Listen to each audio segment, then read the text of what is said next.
Assalamualaikum warahmatullahi wabarakatuh.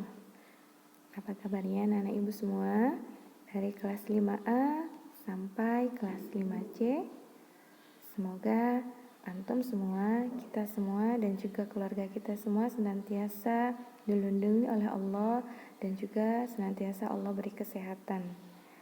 Jangan lupa tetap menjaga kesehatan kita di tengah kondisi pandemi saat ini.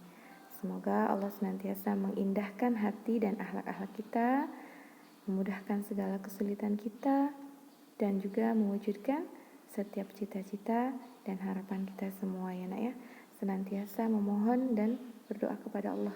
Semoga Allah memberikan yang terbaik terhadap kita semua di tengah kondisi saat ini ya nak ya. Antum semua tetap semangat walaupun kita belajar secara daring. Baik, hari ini kita akan membahas tema 6, subtema yang ketiga. Untuk menambah keberkahan kita mulai dengan baca lafaz ta'awudz dan basmalah. A'udzubillahi minasyaitonirrajim. Bismillahirrahmanirrahim. Hari ini kita akan membahas tentang kegiatan ekonomi masyarakat di daerah dataran rendah dan daerah dataran tinggi. Yang pertama, kita akan membahas ciri-cirinya daerah dataran rendah. Apa saja ciri-cirinya? Yaitu tanahnya relatif datar. Jadi dia tidak naik-naik ke gunung gitu ya nak ya, datar.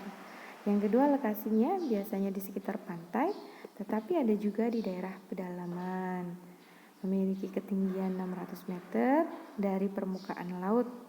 Tanahnya juga subur dan banyak ditempati penduduk dibandingkan daerah pegunungan. Kemudian memiliki tekanan udara yang lebih tinggi daripada di daerah pegunungan. Jadi kalau di daerah dataran rendah ini cuacanya atau udaranya itu tidak sesejuk di daerah dataran tinggi atau di daerah pegunungan. Kemudian kegiatan ekonominya yang banyak dilakukan di daerah dataran rendah itu adalah bercocok tanam dan nelayan.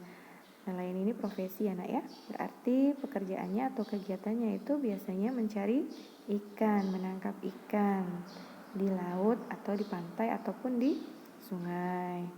Baik, yang kedua kita membahas tentang ciri-ciri di daerah dataran tinggi, yaitu memiliki iklim yang sejuk. Karena sejuk jadi udara di sana itu dingin ya nak ya, sejuk dingin. Curah hujannya yang rendah dan memiliki ketinggian 500 sampai 1.500 meter di atas permukaan laut. Suhu di sana berkisar antara 10 sampai 20 derajat Celcius. Bisa kita bayangkan kalau di daerah dataran tinggi itu berarti dingin sekali di sana ya, sejuk udaranya. Lalu apa kegiatan ekonomi yang dilakukan di sana? Yang banyak dilakukan di sana atau di daerah dataran tinggi yaitu perkebunan, peternakan dan juga kehutanan. Perkebunan ini banyak dilakukan di sana karena kondisi fisik di daerah dataran tinggi yang berhawa sejuk sehingga cocok untuk usaha perkebunan seperti kebun teh, kebun kopi, kebun cengkeh, perkebunan sayur-sayuran ataupun buah-buahan. Kemudian ada peternakan juga di sana. Kenapa di sana cocok juga untuk peternakan? Karena tadi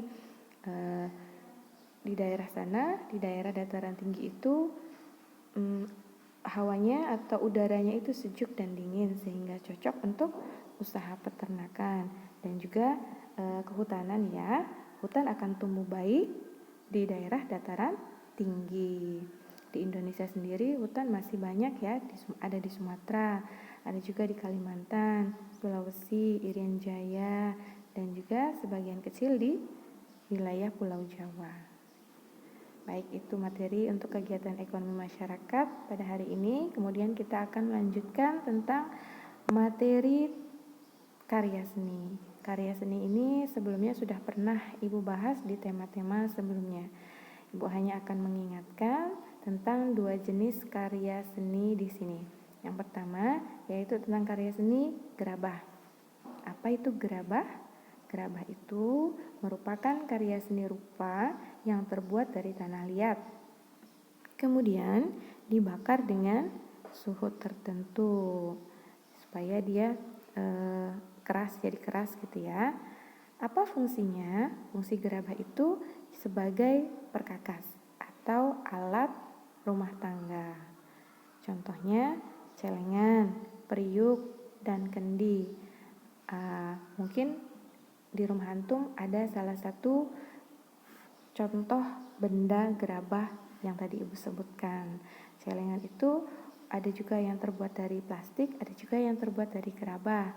Kemudian periuk itu biasa untuk memasak ya nak ya. Tapi kalau zaman sekarang banyak sekali orang yang memasak sudah menggunakan magicom. Kendi itu biasanya tempat untuk air minum. Ada juga kendi yang untuk digunakan sebagai tempat berwudu ya. Mudah-mudahan ada semua ya di rumah antum ya, atau paling tidak antum tahu ya contoh dari kerajinan gerabah ini. Yang kedua yaitu tentang karya seni batik. Batik ini juga sudah pernah ibu sampaikan dan sudah pernah ibu jelaskan di pelajaran tema sebelumnya. Ibu akan mengulang kembali sebentar saja ya, bahwa batik itu adalah salah satu karya seni yang ada di Indonesia. Batik ini juga nak ya sudah terkenal di luar negeri, dan Indonesia juga sudah terkenal dengan karya seni batiknya ini. Bermacam-macam ya karya seni batiknya, dan motifnya juga berbeda-beda.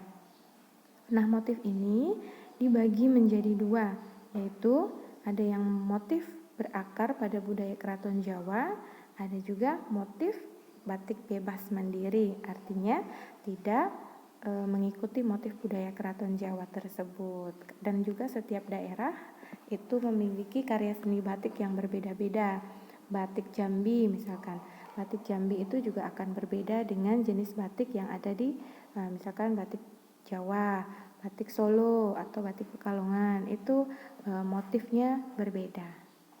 Setiap daerah memiliki karya motifnya berbeda-beda. Nah, karya seni batik ini banyak ditemui dalam produk pakaian, pakaian yang banyak motif-motif batiknya ya. Nah, itu. Nah, motif batik tidak hanya digunakan untuk menghias kain, tetapi juga bisa kita gunakan untuk menghias kayu, perak, dan juga kertas. Ini tentunya orang-orang yang memiliki keahlian tertentu ya dalam membatik ya nak ya. Semoga suatu saat nanti kita bisa belajar untuk membatik ya, dan juga segera sekolah bertatap muka. Baik, mungkin itu materi kita pada hari ini. Silahkan antum baca kembali, ulang kembali videonya jika antum masih belum begitu paham, dan juga bisa bertanya kepada wali kelasnya masing-masing jika ada materi yang belum antum pahami. Kemudian selanjutnya yaitu ada latihan. Yang pertama, silakan antum catat materi penting yang ada pada video tersebut. Yang sudah tadi ibu sampaikan, silakan antum catat materi yang pentingnya saja di buku tulis antum masing-masing. Kemudian mengerjakan halaman 144 bagian ayo eksplorasi, dan juga halaman 154 sampai 155 bagian ayo aplikasikan. Untuk halaman 144, 154, dan 155 silahkan antum kerjakan di buku besarnya langsung atau di buku paket temanya langsung. Kemudian jika sudah silahkan antum share atau kirim ke wali kelasnya masing-masing untuk dinilai. Ibu harapkan antum disiplin dalam mengerjakan tugas ini sehingga tugas-tugas yang diberikan tidak bertumpuk. Ketika sudah bertumpuk maka akan terasa banyak. Ketika akan terasa banyak, antum akan semakin enggan untuk melaksanakan atau mengerjakan tugas tersebut. Tugas ini silahkan antum kerjakan sesuai dengan hari atau jam pelajarannya itu. Ditunggu sampai jam 9 malam. Enak ya? Tetap disiplin, tetap tanggung jawab terhadap tugas dan tanggung jawab antum.